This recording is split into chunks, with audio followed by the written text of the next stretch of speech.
There you go. Red Bull has revealed that Max Are we Verstappen's also hopes of challenging Lando Norris okay? to win were derailed by floor damage. Sean, Okay, it's fine. I'm not taking it away from him. No, it's not. You kind of are, because at the I'm same not. time, was he pulling away from Oscar Piastri at the beginning of the race? He has a win. He No. won the race. No, because I'm not going to get. You're not going to ruin this high for me, Nick. Okay, I already ruined it because we're not there. No, that's true. We'll talk about that more in a second. I'm just going to. You know what? Screw you and your little goddaughter too. I'm sorry. I hope she had a great, wonderful day. I'm being a good journalist by getting all of the facts.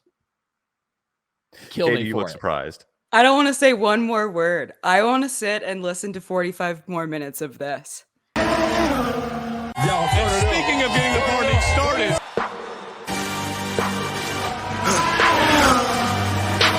For the victory lap though. They ain't never seen nothing like this before. Lit the room when I came through the front door. Ask me if I should overcome, what for? Train in the trees, please pardon my sycamore. Touch burning sands, cross lands and stormy shore seasons in the year, yeah. Switch gears, with keeping haters in the rear. At the blood, sweat and tears and my goal so near. I see my victory so clear. I see my victory so clear. It's a day, we break through. It's a day, we break through. It's a day, we break through. It's a day, we break through. It's a day, we break through. Gridiron Podcast Nation, what is up? I am so happy to be starting off episode 33 of the only podcast in the world that exclusively covers Formula One and football, our two loves. I'm Sean Barie, and if you're watching on Twitch, Twitter, or YouTube, up in the right-hand corner, left-hand corner, I should say, Nick Shook, holding down the fort in Cleveland, Ohio, and then up in the right-hand corner, it is our Canadian queen, Katie Caldwell.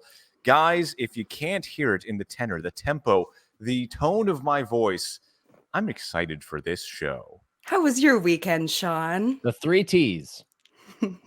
Nothing uneventful, really. I just sat around. And Lando Norris got his first win in Formula One.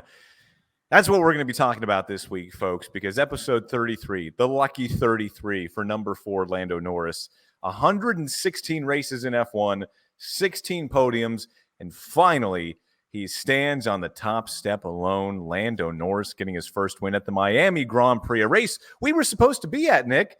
We were supposed to be there, man. Did you remember we were supposed to be? You know what? We'll get into that later. First off, guys, got to start with how you doing? Great. After you just roasted me right out of the gate. Oh, Nick, I haven't even begun to roast you. That comes later. Check the rundown. Oh, I'm sure the tenor, tempo, and tone of Sean's voice will be cooking later when he digs into me and my bald head. I'm good. Yeah. You're welcome, Katie. I don't know how to follow that. She's not the best broadcaster in Canada for nothing, folks. Yeah. No, I'm good. It was a good sports weekend for me. Had the race, had some playoff hockey, and my first WNBA game. So 10s all around. It was a good sports weekend. I got to go to a baseball game on Friday down in St. Pete, watch the Rays beat the Mets. And then, sat in to watch some Formula One on Sunday, Cinco de Mayo. So the girlfriend and I made some spicy margs, and we had some nachos and some guac. It was a good little afternoon watching Formula One. So let's dive right into it. The Miami Grand Prix, the third edition of just one of the worst races on the calendar. That didn't happen this time around. We already said Lando Norris won. We'll get into that in a second. But this was a good race from start to finish. Just your overall thoughts real quick, guys.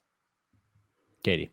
I was shocked. I've been really hard on the Miami Grand Prix, on the track, on everything about it. And I sent you guys the vibes notes that I take during the race. And my second line was, I'm not liking this F1 track, am I? And then at the bottom, it was like, oh my God, I think I might like this F1 track. It was by far the best race of the season. It was compelling from the beginning to the end.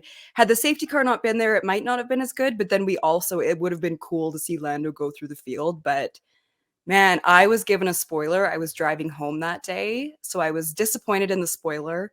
But when I was watching it, I didn't know how it was going to go down. And it was I still cried at the end when Lando won, even though I knew it was going to happen. That was a really memorable one. I have to ask you, what moment made you shed tears? I think when he was coming around the final turn and then crossing the finish line and then watching him with his team, like those are the moments. That's the reason we do this. That's why we watch sports.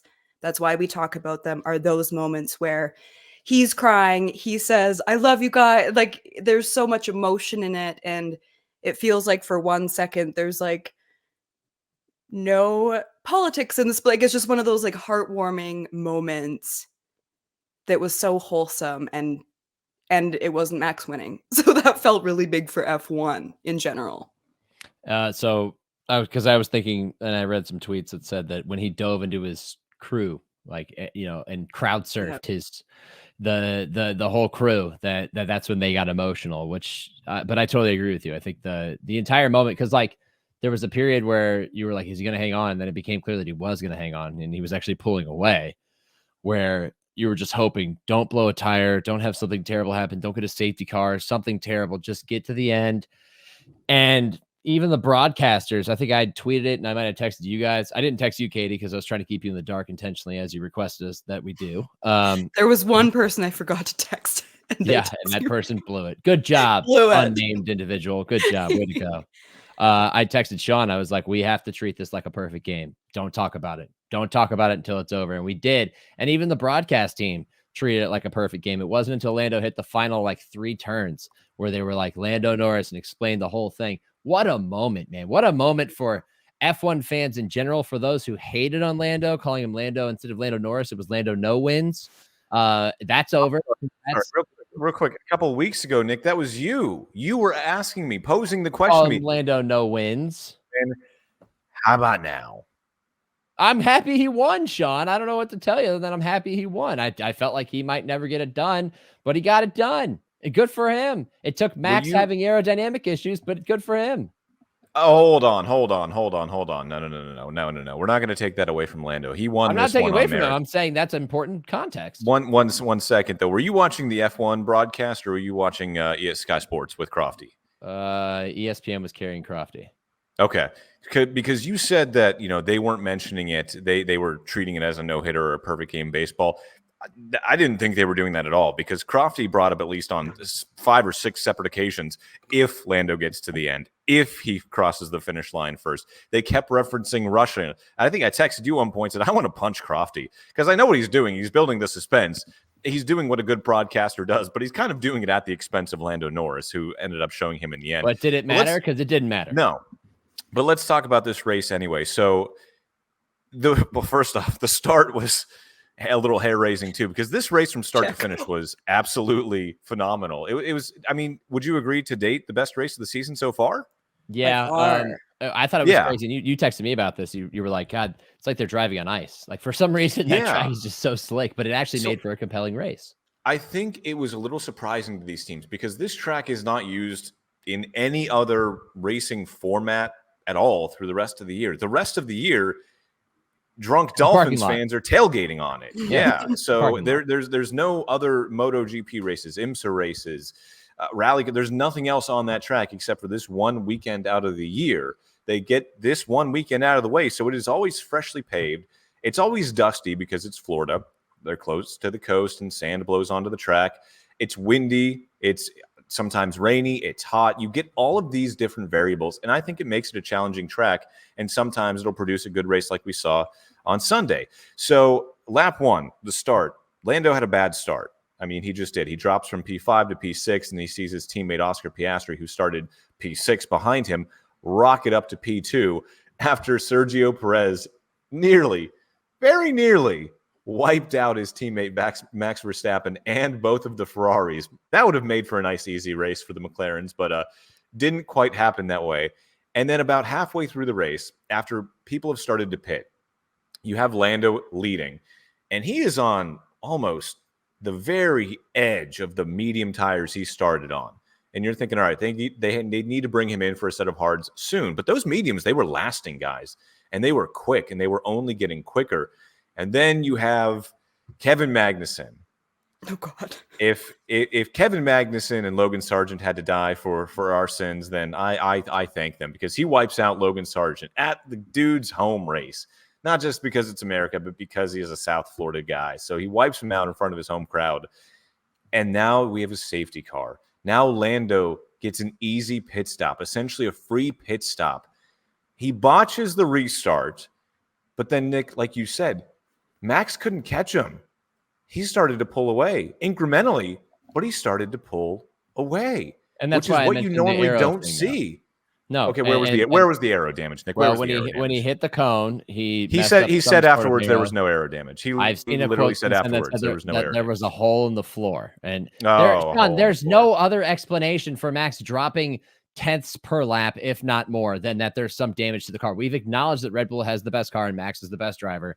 There is no explanation, and that's not taking anything away from Lando because he still drove a clean race. No, it's not, because he still drove the clean race and didn't make any massive mistakes to allow Max back into it. But in any other circumstance, Max catches up. He at least narrows the gap and makes it interesting. And that's why it was so compelling, because you're sitting there watching 2.8 become 3.3, become 4 seconds, become nearly 5 seconds. And you're like, oh, he's going to do this because Max can't catch him. Wow. I wonder why Max can't catch him. Max admitted he was struggling with the track all weekend, but this was different. This was clearly that car was not at 100%. Doesn't take anything away from Lando. Like I said, he could have had self-inflicted errors that could have screwed himself, and it didn't. And he finished the job. He did the job. He didn't blow it. Congratulations to him, Sean. But you also cannot mention this race and explain this race without admitting that was, part of it. I haven't heard, in all of the recaps, I haven't heard anyone mention anything about, but Max had damage. Are we gonna argue? No one else was catching Max. That's why I come to the Gridiron podcast. Yes, I am going to argue this because everyone across the world has said Lando won this on merit. Max was in his rear wing mirror right there at the restart, and he couldn't catch them. No one else caught Max. Nick, It says, Christian Horner, he lost 1/4 of a second in turn 1 every lap. Max, quote, the floor was damaged and had a hole in it. There you go. Red Bull has revealed that Max Verstappen's hopes of challenging Lando Norris to win were derailed by floor damage. Sean, it's fine. I'm not taking it away from him. No, it's not. You kind of are, because at the same time, was he pulling away from Oscar Piastri at the beginning of the race? He has a win. He won the race. No, because you're not going to ruin this high for me, Nick, okay? I already ruined it because we're not there. No, that's true. We'll talk about that more in a second. I'm just going to, you know what? Screw you and your little goddaughter too. I'm sorry. I hope she had a great, wonderful day. I'm being a good journalist by getting all of the facts. Katie, you look surprised. I don't want to say one more word. I want to sit and listen to 45 more minutes of this. Katie, I'm done for the rest of the pod. I'm just taking this in. Keep fighting. Do you like trash TV? Seems like she kind of does, yeah. One of the worst things about me. This is desperate House F1 fans. Yeah. Okay. All right. Well, then that makes sense. I want to sit back and watch the drama. I'm just giving you the quotes from the people who were involved in the race, Sean. I'm not taking it away from Lando. I'm just saying there's a reason Max couldn't close the gap. Christian Horner, notably honest and a stand-up. Notably honest. Yeah, exactly. Max mentioned nothing of it. He was asked, "Do you think that hurt your chances?" I just showed you the quote that he mentioned it. Not Max, Christian.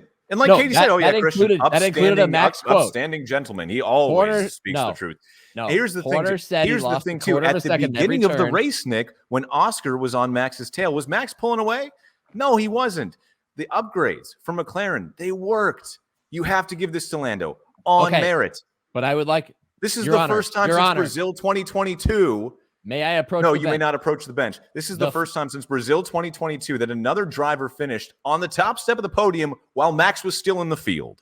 I understand that, and I think that's what makes it a remarkable weekend and a major moment for McLaren and for Lando Norris. Like I said, it doesn't take away from his win, but I'm just setting the record straight in that the floor was damaged and had a hole in it came from Max. He said that. Okay, that's it. That's all I want to say. Hell of a drive by Lando Norris. Good job getting the job done. Congratulations. You finally won your first race. I'm happy for you. Very happy. I texted Sean that I was extremely happy for him. This isn't like the Cubs winning the World Series at the formerly named Indians' expense. Okay. I'm happy. Very happy for Lando. Katie, anything to add? I'm also happy for Lando. For me, I just need to see the next few races. Because there's the part of me that's like, yes, maybe McLaren is fully in it. Maybe those are the upgrades, and maybe they have jumped into the Red Bull tier. I can't allow myself to believe that yet. Good. I do believe there were some issues with the car. Max just didn't look at home in the car the whole weekend. I don't know how much to trust out of Christian Horner's mouth. But I just need to see more. I want to see both the Red Bull car and the McLaren on a different track. I think Imola is going to be really interesting. But yeah, like I'm just so hyped. Like I touched on it earlier, but this, like, it's a huge win for Lando, for McLaren, for Zach Brown, for Andrea Stella. This is such a huge win for Formula One. Like, Yes, in massive. such a big way. Like, all of us Massive. won this weekend because even the fans, like, yes, Lando is very universally loved, it feels like, but so many people that were cheering him felt like they were cheering for the situation of, like, even if they're not there yet, it was such a huge jump. Because when I heard that Lando won, I naturally assumed that Max didn't finish the race. Yeah. This was the first time that, like, Max finishing P2 just felt so inconceivable to me. And then you watch the race and I allowed myself to get excited, but then I also want to rein it back in. I just need to see a lot more. Thank you.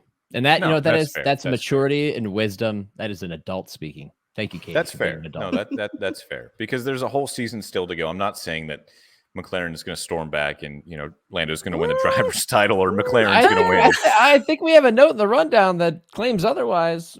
Stay tuned, folks. No, it's a question. It's a question. Question. We have Quickly. a mention from the chat before you get there, but Troy Meeker. Hello, Troy. Thank you for watching. Just want to shout you out. He said, first time catching a live show. Great late race from Lando. We agree. And thank you for Troy. tuning in live and contributing in the chat. We appreciate you. Appreciate you, And Troy. Big B said, do you even know?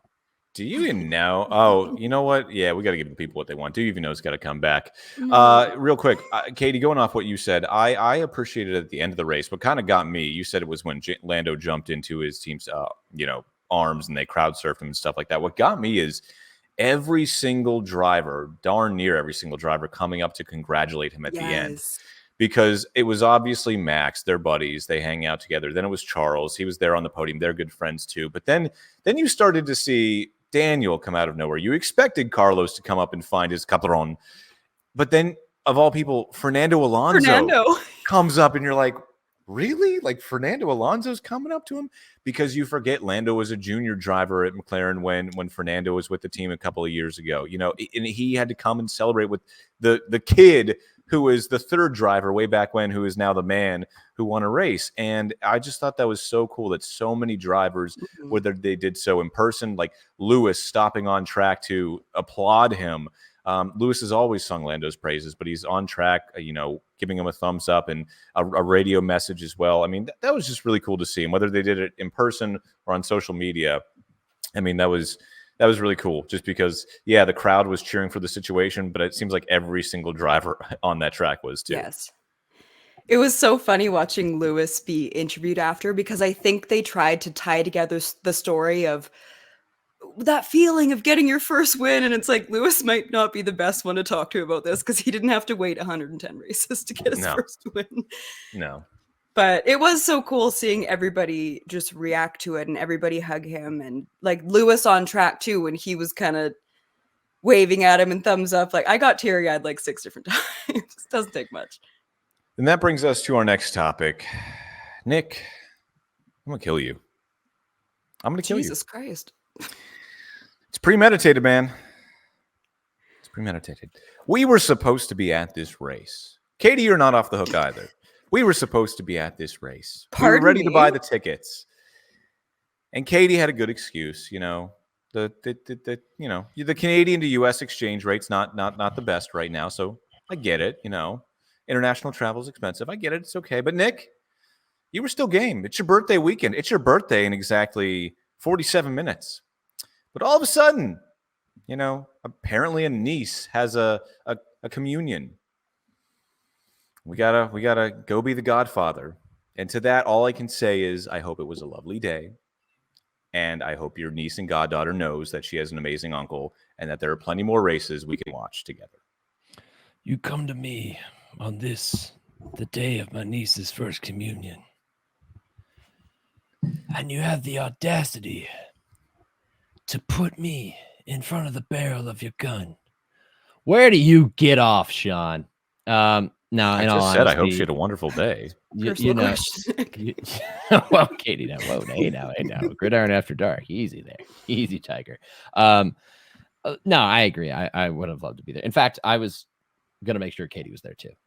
Until this came up, and I found out about this on Easter, and in that instant, I actually said, "Oh, I'm not gonna be here," and then I took about 2 seconds and thought, "Yeah, I have to be here." And my sister thanked me profusely for being there, and it was a peaceful day. It was a great day. I kicked my brother-in-law's ass in cornhole for 3 hours. I actually watched the Cavs come back from an 18-point deficit to beat the Magic and win the series, which, by the way, shove it in your friend's face, Sean. I'll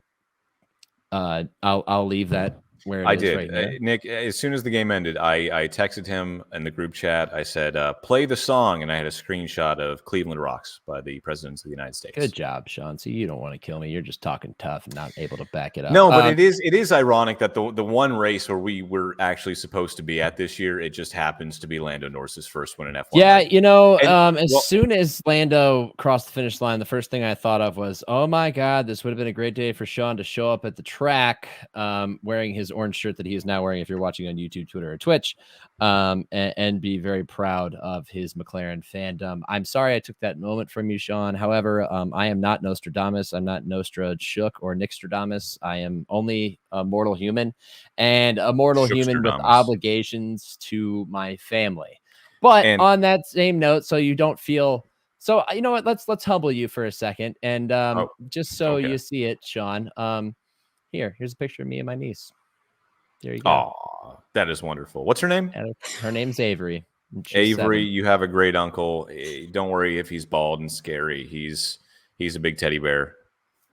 Oh, they know. For those listening simply on audio, there's currently a gorgeous photo of Nick and his very adorable niece/goddaughter with the lower third. Sean wants to kill Nick. That is rather ironic. How do you feel now? Just Ted. I saw that picture. I thought it was wonderful. That's why I saw that picture and I amended what I was going to yell at you about, and I instead changed it to, "You're a good uncle, Nick." You opened with that you wanted to kill me. Premeditated murder. The lower third is still up. Yeah, and I mean, hey, man, families fight, right? Families sometimes want to kill each other. Still family in the end. At least change it to wanted. No, he still wants to. Here's the thing, though. Above all, guys, Sean can try, but he's still going to have to win the physical battle with me. And if we know anything about size difference, he's going to lose that battle. Yeah, Nick's got the size, reach, and the strength. I'm not gonna win that. I'm gonna need to play dirty too. But I'm not above that. So the one thing though, that as I'm watching this and going, I can't believe I'm not there. I can't believe I'm not there. I can't believe I'm not there. My girlfriend is reminding me, yeah, if we would have gone, he wouldn't have won. Like, there's no way we would have had that. And that's the thing. Fate would have just known that you were there, and just my luck. And she's right. I have terrible luck when it comes to things like that. I'm like, yeah, you're probably right, actually. Katie, lock arms with me virtually here. Let's other arm. Other way. There we go. Okay, here we go. See, we're locked right now. Actually, kind of. We're locked right now. We actually just have one giant arm. Hold on. My pipes are way bigger. Bicep with Katie's. I don't want to say noodle arms, but noodle arms just like next to one another. It's kind of a little fun. Wow. Sean. God. Sean is just firing. I'm swinging for everyone tonight. Stand with me, Katie. Because, as much as you want to pin the blame on me, pass the buck, if you will, Katie and I peer pressured you throughout last show to go without us because you live in Florida and it's just a drive across the state. It's not even that long. I've done it with you before. And what did you do? You said, no, I don't want to. I have financial commitments. I have to move. So at the end of the day, it's not our fault. It's on you for not being an opportunist. The thing is, too, Friday night, I was looking at tickets and I told Aaron, I said, if you wake up and I have tickets to the Formula One race, just pack a bag and we're going. Like, we'll stay at my parents. And what did you do? And then you didn't? And you dropped the ball. I couldn't because the tickets were just too expensive even for a campus pass. I'm like, I can't do it. Had I known this would be Lando's first win, I would have done it. But that's the risk you take with sports. If I had a partner and they dangled that in front of me and then just it didn't happen, I probably would have left. Oh, she didn't want to go. She's like, do we really have to? Because we're like, let's just stay here. Let's make it a nice afternoon. And it was a very nice afternoon. Actually, let's digress here, Katie. What other scenarios would said partner have to dangle in front of you that would prompt you to leave them if they didn't follow through? Most. That's why I'm very single. Most situations. Okay. I do quite well on my own. I have a good time. A word to the wise: if you're interested in Katie, don't dangle propositions in front of her that you're not going to follow through on. It kind of gives the same energy of like, I got a secret, but I can't tell you. It's like, then don't tell me you have a secret. I think it gives the same energy. Noted. Moving right along, we kind of mentioned this earlier, though. Lando has his first win. McLaren was clearly the second fastest car at Miami. Oscar comes home. What did he come home? Like P14 or something like that. He had that collision with. I know he had a collision with Carlos Sainz, and Carlos got a penalty for it in the end. But man, he was flying then, and it was kind of fun to see him drop all the way to last place with a new set of mediums, then just pick people off one by one to the point where McLaren said, "Oscar, remember, Lando is in first. He is leading this race. We don't need a safety car or anything like that." Oscar quite literally just ignored them and kept dive bombing people. So that was fun to see. So McLaren, they had a quick car. Would Lando have won that race had there not been a safety car? Nick, you're right. Yeah, probably not. But that is the world of F1. Safety cars, they used to be a norm. It's only the last couple of years where they've, just gone down. And I didn't even make that claim. Right. So since McLaren left, right ever since, and Logan Sargent isn't long for this sport, but is McLaren finally? Are they finally in the fight now? And I don't mean are they in the title fight, because I still think this is Max's championship to lose, along with Red Bull. But are they there with Ferrari? Can they challenge for more wins this season? Can they fight for more podiums along with Ferrari? Maybe even catch the Tifosi. I think so. Go ahead, Katie. Yeah, I don't have a lot to add. I kind of shared a lot of my McLaren thoughts already, but man, like the way Lando drove, the way the car looked, Oscar was feeling himself that race. I know he won the sprint, and you guys know that I hate and don't respect the sprint. This was my favorite race of Oscar's, which I know sounds not right because he finished P14, but with the fastest lap. With the fastest lap, he just looked different. It made me so much more hyped on McLaren, how they drove, the way the car looked, everything. They just looked in sync, and Ferrari just didn't look great. Relative. So, they didn't. But on a track by track basis, I have to have it proven to me. And one of the main reasons why is just a lack of consistency from the McLaren drivers. Either one week it's Piastri driving his ass off, or it's this week it's Lando driving his ass off in the race. I tweeted this on Sunday. The P in Piastri stands for pain because of what happened to him in that race. And there are cases in which that happens. We saw that happen, before in this season.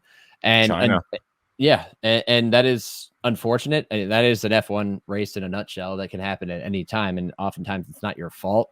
But until it's demonstrated to me on a semi-consistent basis, like if they drive really well at Imola or later in the season, then I'll get on board. But as of right now, I'm a wait and see guy.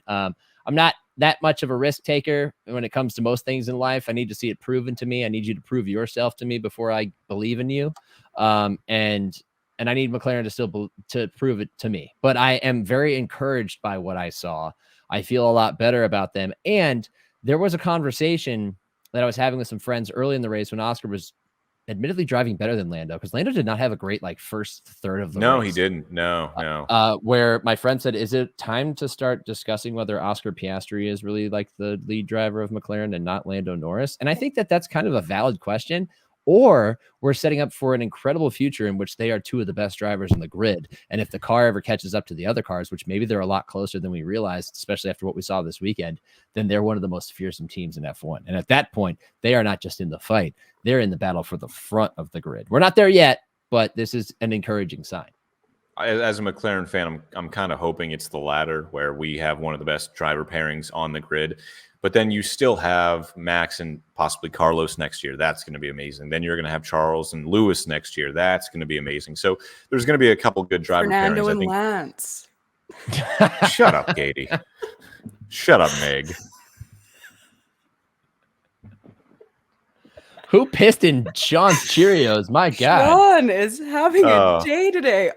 I'm done with Lance Stroll, man. I'm done. You know what? We didn't get the invite to Miami in the first place. So that's but you know what, Nick? I don't want to kill you. I'm mad at the person that never invited us to the race to begin with. So yeah, it shows. So I should focus my anger out on. But no, I definitely hope and think that that's the trajectory that McLaren is on. This race kind of reminded me of their Silverstone moment last year. the car obviously went from terrible to really good, really fast. The car was already really good this year to start off with. This is their best start in like more than a decade. But then it seems like this Miami moment, like that is where just the switch was turned on. It's like, okay, here's our upgrades, at least for the first part of the season. Now we can go fight with Ferrari and even Red Bull on occasion.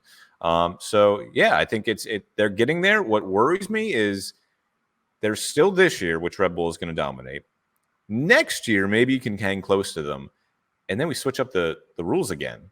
And where do you go from there? McLaren has not been able to get off on the right foot for any of these formula changes. So they got a year and a half of this. You better do something with it, because in 2026, nothing is given. Nothing is promised. I was going to deliver a response on topic, but then I watched Katie drink from her football themed water bottle, which is magnificent, let me say. And then she quickly added some lip gloss, and I just thought, God, what a 5-tool player over there. She can Her do lip all, gloss folks. be popping. Her lip gloss be cool. Sean, let me remind you real quick. You're up on your high horse tonight, okay? We'll all admit that. You could admit that. I think you would. I prefer to think I'm on my soapbox. No, because you're not fighting for a cause. You're just tooting your own horn. That doesn't happen on soapboxes. That happens on stages more often than not. That Silverstone moment that you spoke of last year. History, if it serves me correct here, I think I was the one who called the Lando P2 finish and had the confidence in your driver and not you. So while you take shots at me and say that I had no confidence in Lando Norris and that it's all my fault and I'm the hater, let's not forget that the first corner that they turned in their return to semi-prominence, your boy right here, bald head and all, nailed it. Okay? Don't forget that. And that's fine. I also called the Lando P2 this week because I believed in the upgrades. And actually, I called I don't real quick. Let me look at the. What did I have? I had Max, Lando, and Oscar. So I mean, if Oscar could have continued on, you might have had a double podium for McLaren. We could have seen how the race played out, but overall, just a strong drive for McLaren, and you're going to see those top three teams right now a lot closer to each other. And I think this is also just proof that Red Bull this year, it's not as bulletproof as it was last year. And neither is Max, because, again, fine. You want to talk about the aero. You want to talk about the floor. Max made a mistake, man, and took out that cone. He had a great soundbite afterwards about why he took it out. I didn't like it, so I got rid of it, and I wanted to test the front nose durability. Max was funny this week. Max was extra funny this week. He was. We'll get to his other quote. I took it out for everyone else, so then it was just a free-for-all. I didn't like it, so I took it out. We'll get to his other quote. Real quick, Katie, can you do us a favor? And do you have your notes in front of you? Let me pull them up. Yes. So my vibe notes or K-Mag? No, the vibe notes. Do you have the vibes notes? On my phone, I do. Yes. Okay, because I think we should make this a regular segment. Yeah. No, these are yes. No, this is perfect. I want to hear you read off your vibes notes. Come on. These are for and you are. But you sent them to us, and I thought they were hilarious. They were hilarious. Come on, Nick. What's crazy? The lower third. There we go. Vibes with Katie. Do you want me to read them? It's really vulnerable. Yes. I didn't think this would ever be read. No. Katie, trust me, it's wonderful. Okay. First point was Alpine's fighting! ! It's kind of funny that at the beginning, like laps 1 and 2, they were fighting like crazy, and it feels like that would have been a huge moment of the race, but it was such a good race that you kind of forgot about it. First lap. Wait, do I like this F1 track? It can't be true. And then the next one, Oscar Piastri feeling his oats. He was having such a good race. Big lap 2 battle for Team All Hot, Nico and Lewis, my fantasy team. They had like a couple laps of battles. That was good. Oh yeah, and then Lewis, we nearly just had a big crash there. He was really funny on the radio, I found too. This one feels mean. I said the graphics person is having some trouble, LOL. Did you guys notice that? Like, I think that's the broadcast nerd in me that I oftentimes get caught watching how they're broadcasting it rather than what the actual event is. But yeah, a lot of trouble with the graphics on that one. This was my favorite part. The cone happened, and then I said, waiting for George to report the cone. And then the next point is, he reported the cone. And this is just me sitting watching the race giggling. And then, Red Bull and Ferrari, 1.9 second pit stops, comma, Jesus. K-Mag penalty point watch begins. And then he got another penalty after that, which I have the list after of the penalties of K-Mag that I can read. Carlos saying, yeah, leave me alone, Ricky. That was one of my favorite parts. Okay, what else do we have here? Another K-Mag penalty. Oh my God. And then next point is Sargent did a Latifi to forever change the course of F1 history. How special. Thank you. A great race for Yuki so far. That's why I'm happy that I write these things down, because I feel like we wouldn't have talked about Yuki tonight. And he had a really, really good race the whole time. Good weekend. I love that for Yuki. Just a few more. Lando extending the lead. This was me watching it be like, oh my God, it's actually going to happen. And then I may actually like this racetrack. And Zach Brown is the drunkest he's ever been tonight. Which that moment was so good when they showed him on the pit wall. As soon as Lando crossed the finish line, you could see like the frustration and like the pride all just flowing out of him and his big belly at once, where he's just like, yeah, yeah. I was like, that nobody celebrates quite like Zach Brown on the pit wall. I would have loved to see somebody dunk him into a swimming pool. I'll tell you that. Did you guys see Fred Vasseur celebrating with them, and then they threw him a hat, and he was like, he is my favorite team principal by far now. I'm a big Fred guy.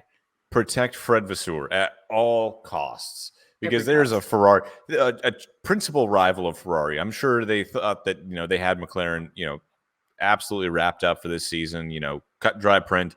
But here comes the team Papaya. And what does their chief rival do? Goes and celebrates with them. I love it. I freaking love it. That's what it's about. Like, it is. It is. It so is fun. I feel like Katie, that's the most camaraderie that we've seen in F1 since Braun GP had to take over for the defunct team. Right in the moment of the Great Recession, and everyone was like, "Yeah, we'll back you up." And then they started winning races, and they were like, "Nah, never mind. Screw you. We're actually gonna, report you for having technical advantage." But for a while, they were like, yeah. Katie, you mentioned it already.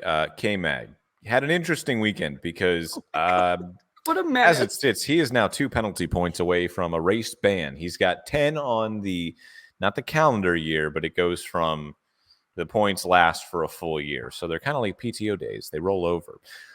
He's at 10 right now, 12, and you get a race ban. He got 2 this weekend, I believe. 5.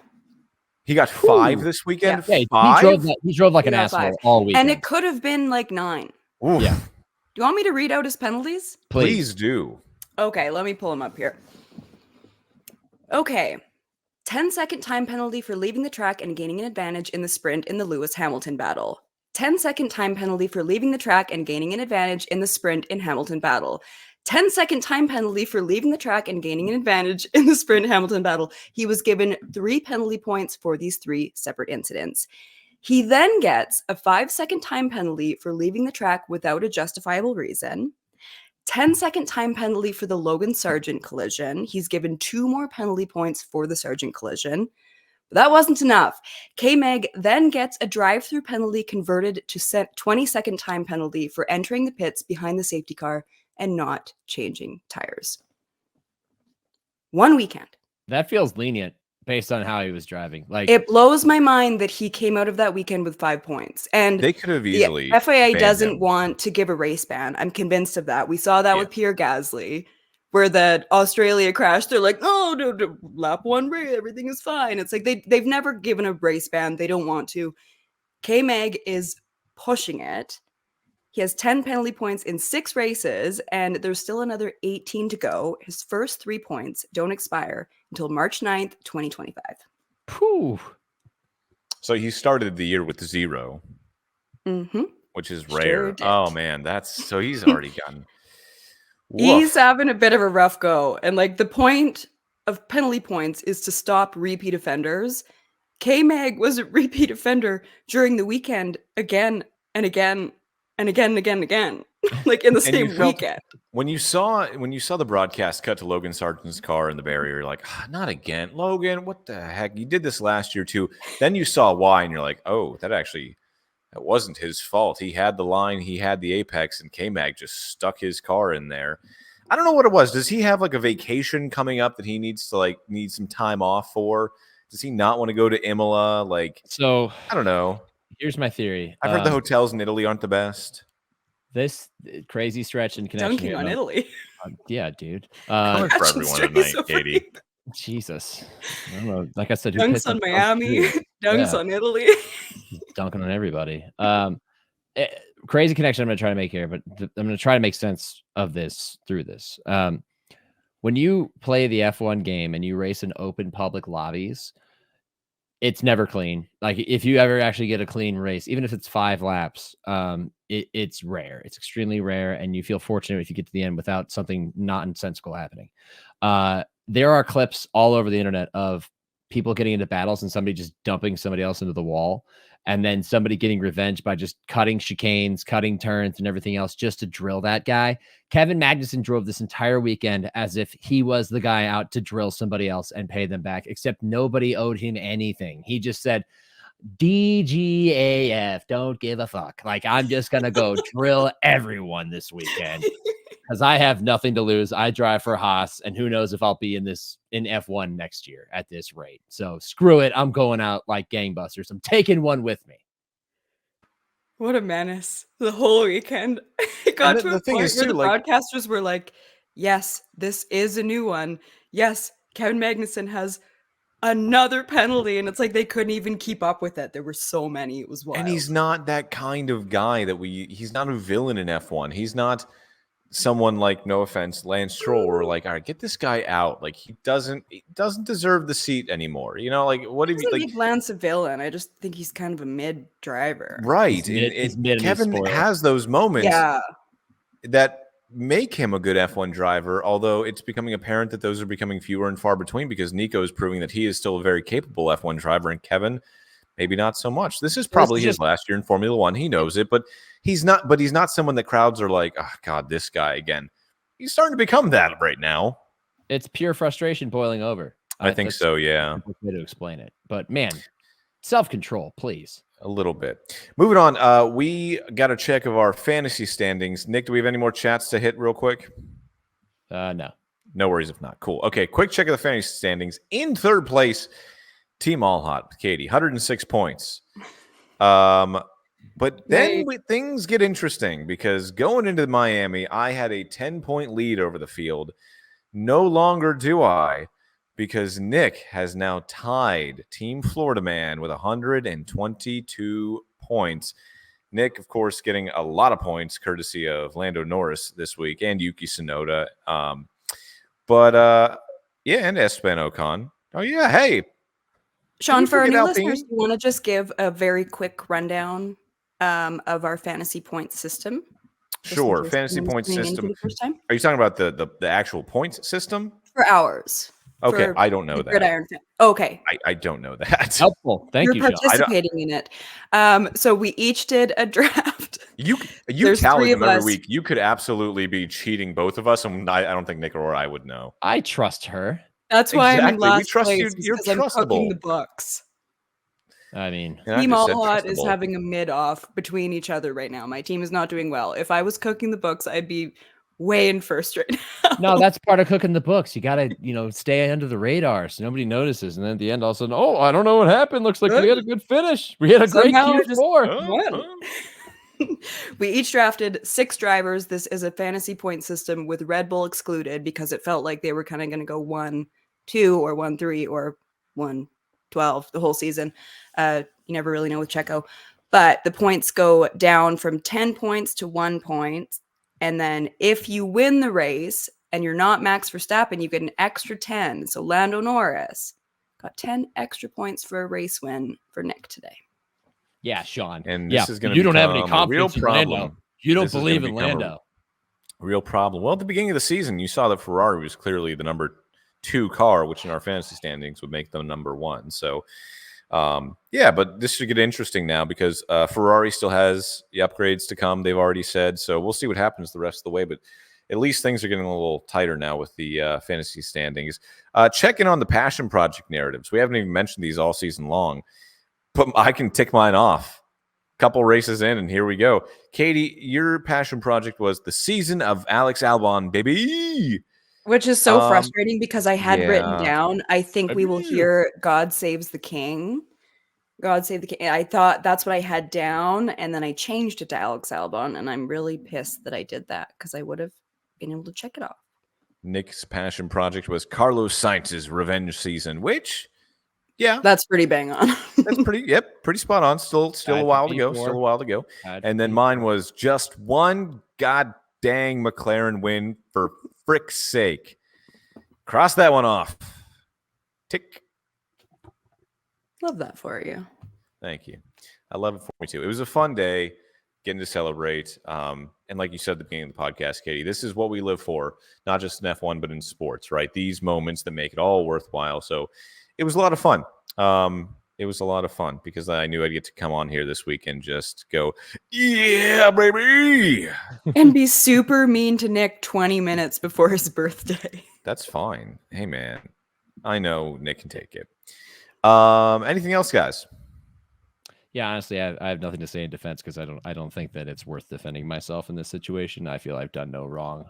He did text me and apologize for, making me miss Lando. If anything, I turned Sean's creative or vengeful gears. I was the oil in the gears. That's what I am. The straw that stirs the drink. That's the unsung hero. That's me. Always has been. All right, guys. No NFL news really this week. Just a couple of odd off-season signings. I don't know. Nothing worth mentioning, right? No. Who went to the Dolphins again? Odell Beckham Jr. Oh, yeah. Odell Beckham Jr. is the Dolphins. Tyler Boyd signed with the Titans. Titans might be okay. Stop. No. Stop. No. Okay. No. No. Not in that division. No. I mean, stop. Can you really trust the Jags? They'll be watchable. That's better than they were last year. Texans are going to be better. Right. All right, guys. Let's move on to our final segment then. Hate it or love it. Katie, go ahead and start off with your hate. It's really funny, Nick, that you asked earlier. You're like, you must love a lot of reality trashy TV. My hate was going to be how much I love trashy reality TV. I just started watching the newest season of Selling the OC. I just can't get enough of that shit. I don't know what it is. Like, in my personal life, don't have a lot of drama or like gossip, and my friends are like nice to each other. But man, do I just love drama that I'm not involved in any way. There's probably a deep psychological part of like, it makes me feel better about myself. I don't need to dig into that. Nobody diagnose me, please. I was going to say, I'll save that for your therapist. She's making good money off me, baby. But that's my hate. Man, I'm just like a sucker for any shit TV show that pops up on Netflix. And it's like, we think you might like this. And I'm like, I'm going to. And I'm just going to have it on the background and pretend to not get into it. And then I'm just going to stop everything I'm doing to stand in front of the TV being like, she's Katie, you want a good watch? Go ahead, John. I was going to say, you want a good watch on Netflix, Unlocked. It's a reality TV series about a prison in Arkansas, and they decide to unlock one of the cell blocks and let the prisoners out 24/7 just to see if they improve themselves. And it is a good laugh. It's a good laugh. Is humor the point of that? No, but you hear the phrase, know what I'm saying? At least, God. Yeah. If you were to take a shot every time you heard it, you would die within the first episode. And it's just kind of she died doing what she loved. Speaking of which, Katie, just because you piqued my curiosity, if you had to give me a top 3 trash TV series that you watch or enjoyed the most, what are they? That is such a loaded question that I would need ample time to prepare. The first one that jumps out is Too Hot to Handle. I love the premise of that one. That one is that's a fun read. Yeah, I love a Love Island. Any just like dating ones, which is funny because I'm just like not dating in my personal life. I was going to say, Katie seems like she just likes the hot, sexy singles on some tropical island. Maybe one day you guys just won't hear from me for a while, and then I'll pop up on one of those Netflix shows. They're like, what is this 35-year-old woman doing here? She's so drunk and she won't stop swearing. Maybe so they're like, you're missing the best catch out there. Yeah. Are you blind? Be the first trash TV show I ever watched just in support of you. Also, I'm Katie, a proud like member of Bachelor for... Nation. So the Bachelor, like those ones are up there for sure in the top 3. Katie, it seems like you're just here for the free food and free alcohol. Don't tell me when I'm... Shut up. That does sound like me. I'm not drunk. You're drunk. You're drunk. I don't even think you guys have seen me drunk. Maybe on FaceTime that one time when we were having a happy hour. Fair point. Is that when you started eating the pudding cup? Yeah. I still have that picture. I'm in like a full unmatched sweatsuit, just eating a pudding cup with the lid in front of Nick, and he stopped me to be like, what are you doing? And I like forgot that I was existing in front of other people, because I'm a dirtbag when I exist among myself. I live alone, so like I'm usually a dirtbag, but I forget when you're FaceTiming people that they can see you. I'm looking for it right now. I also just appreciate your Canadian A coming out there. While you're doing that, Nick, I will give both my love and my hate because they're one and the same. I love that Lando finally got his first win, and I love that we were able to see. I love the kind of race that we saw. One of those first races of the season where it was just entertaining from start to finish. I wish we got more of those, and that's what I kind of hate, that we have to wait so long in between those races. I mean, this race, it kind of made me think of Pierre's win at Monza back in 2020, or Esteban's win back in 2021. It's just those kind of races that's why you watch the sport. So I love that they happen. I wish they just came along more, so I hate that. I figured I could get that in while Nick searched for it.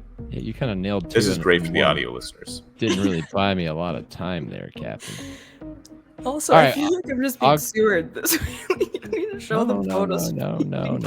This is all in good fun. All right, my hate for the week, because we start with hate and finish with love. I came prepared. This happened to me today. Go to the gym sometimes during the busy time, and I hate it when somebody, I think we've talked about this before, Sean, this might have been one of your hates before. I hate it when somebody supersets on 2 different machines when it's really busy. Like, dude, you don't have a right to 2 machines. There's like nothing available. This guy's got his bag in front of the pec fly, and I'm trying to do rear delts. It's my last thing I got to do before I get out of there. And I walk up and I see the bag, and then I look around and I see some guy doing something on the cables, and I'm like, this you? This you? And he's like, yeah. And I went, are you sure? Is this really you? Yeah. And I went, oh, okay. And just walked away, and instantly I'm just muttering under my breath, you son of a bitch. I can't believe you'd have the audacity to do that. So I hate that. And get some better gym decorum, people. Okay. Katie, what's your love? Let the people know, Nick. Yeah. My love is the day that this comes out, everybody gets to shower Nick with love and celebration because it's his birthday. Nick, I love that you were born, and we get to celebrate this day with you right now. I wish it was in person. That kills me that we could have all been together this weekend, but we've gone over that. It kills you? It kills you? Sean, I love how dramatic you are today. Let's keep this every podcast. I would watch a Netflix series of how you're being today. Thank you. That is a compliment. But that's my love for this week. Sean, I love you as well, but it's not your birthday Thank you, Katie. In 12 minutes. That's really nice to hear from you. I appreciate that very much, especially the whole part that you said you love that I was born. I appreciate that. I would like everybody to know that there was a very small chance that I would be born. And it's not like I was a preemie, but let's just say when the doctor says 99.9% effective on the birth control, that 0.1%, you're looking at it right here, baby. Slipping right past the goalie, baby. You learn something new every day. You were a whoopsa baby?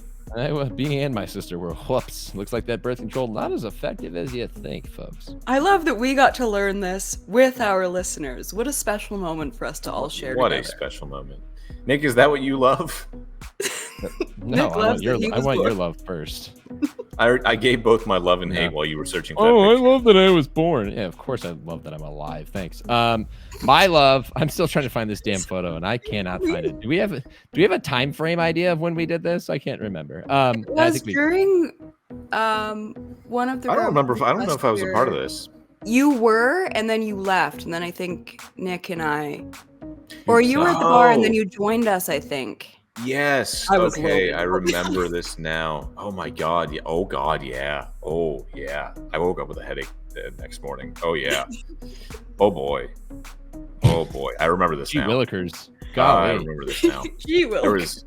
I was already a little toasty when I walked in and joined you guys, and then I started. I think I poured like 2 glasses of whiskey, and I'm like, oh boy, I need to go to bed right now. You're whiskey yeah, we guy. still don't know when am. that might have been. My love. So typically I don't come prepared, but I actually have this from last week. So sometimes I get down to the gym. There's no food at home. I go down the street a couple miles away to the nearest Chipotle. They are open till 11, so it's perfect when I go to the gym late at night. And I went in there and got myself my customary meal of a burrito, double chicken, brown rice, black beans, pico, corn, lettuce, and guac, right? No cheese, no sour cream. I'm going to lay off the dairy products. Don't need those extra calories. And I walk out, and I am in my gym attire, cut off shorts. The climate's temperate enough to be wearing that, but I also run hot, so I can survive. Yesterday, I played sand volleyball in 60-degree weather in a cutoff and shorts. Looked like a tool. Don't care. Held my own. I walk out with a bag in hand, and all of a sudden, I'm just strutting back to my car, trying to get home so I can eat this thing because I'm starving. And I hear in a kid voice, "Whoa!" And I'm like, I stop. Where'd that come from? I look to my right. There's this little kid in the front seat of his dad's car. I don't know why they're sitting in the car. The window's slightly cracked, and he's like climbed on the window, like face pressed against the glass. And he goes, "That guy's muscles are huge."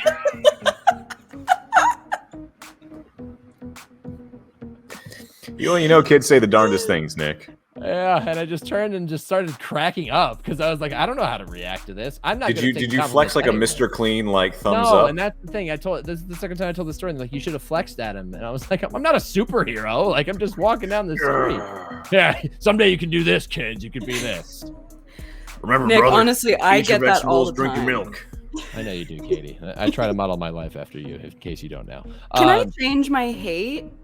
I hate that Nick lives in a world where he eats burritos without dairy products. I want like, not even like a little sour extra cream? cheese in mine.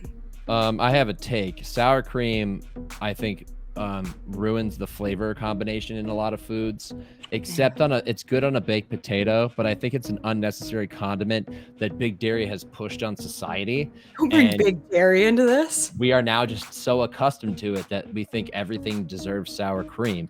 No, You don't do your dollop of Daisy? No, screw Daisy. That crap. I'll do some cheese, but sour cream. See, yeah. I think of sour cream as a blank canvas. Okay, what I like to do is I get my burrito bowl and I put a little bit of sour cream on top, and then you take the Tabasco sauce or Chipotle Tabasco sauce, which is my favorite, or Cholula if you prefer, whatever one. I don't care which brand you take, and then you put that on top, and then you've got like a Chipotle cream, and it's delicious. You got basically a Chipotle aioli. Exactly. That's now we're talking. Yes, it's a blank canvas for you to do anything to it. It's not the sour cream that you need to be worried about. It's what you put in it or on it. Well, personally, I think the canvas is the tortilla and all the other base carbs, but that's just me. Having said that, different strokes for different folks. As you know, it's very popular. Everybody knows this. I've outed myself many times. Bacon sucks. What? Not This Canadian. has been Not episode Canadian 33. bacon. Not Canadian bacon. Canadian bacon. Canadian bacon sucks more. Little slices of ham. I know. It's really This sucks. might It's be not bacon. a hot take from me. I think Canadian bacon sucks more. Wow. That's I not a love- hot take. Nobody likes you fooled the Many- world into thinking it's bacon. Have you been to Canada and watched people eat Canadian bacon? They love that shit. I mean, it's ham. Like, who doesn't love ham? But bacon's better. Ham. Bacon's better. I'm heartbroken. I Crispy can't find bacon the is photo. the best. Yes. Non-crispy bacon, I don't have a lot of time for it. I want it crunchy. I almost want it blackened. Okay, we're on the same bacon and sour cream page, Sean. Perfect. There we This is go. huge for us. The rivalry is healing, folks. There was On a that new note- rivalry formed tonight. Not after tonight. No. I'm gonna text an apology after tonight. This has been episode 33 of the Gridiron Podcast, the only podcast in the world bringing you coverage from Formula One and football from the fans who love it the most. For Nick Shook and Katie Caldwell, I'm Sean Barie, and as always, live life in the fast lane, folks. And don't forget, good night, Canada. Good night, Canada. You're just stealing lines, dude. Every time.